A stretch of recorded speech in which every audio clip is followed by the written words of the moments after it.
ইউটিউবে স্বাগত। আজ আমি তৈরি করছি চিংড়ি মাছ দিয়ে মূলোর বড়া।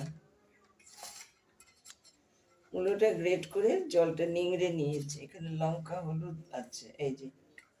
আচ্ছা, এটা চালের গুঁড়ো, মিষ্টি দিয়েছি, একটু লবণ দিয়েছি। এবার আমি সব মেখে নেব মাছটা দিয়ে। মাছটা ধুয়ে নুন মাখানো আছে। হ্যাঁ,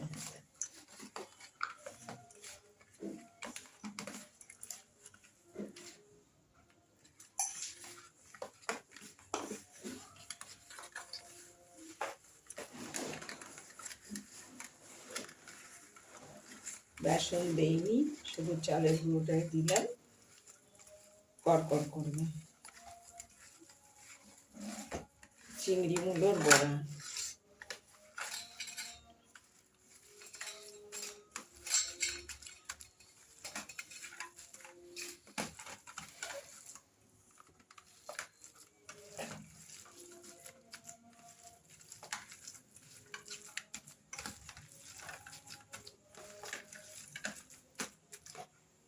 সাদা তেল এসে গেছে, আমি গ্যাস বন্ধ করে দিয়েছি।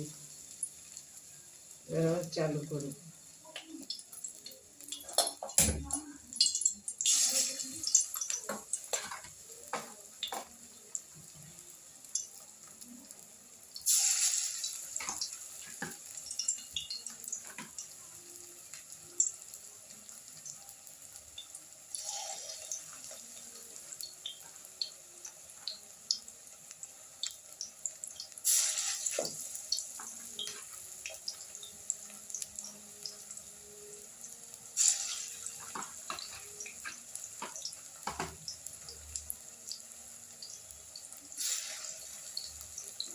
চিংড়ি মূলোর বড়া ভালো লাগলে লাইক করুন, শেয়ার করুন, সাবস্ক্রাইব করুন, আমার পাশে একটু থাকুন।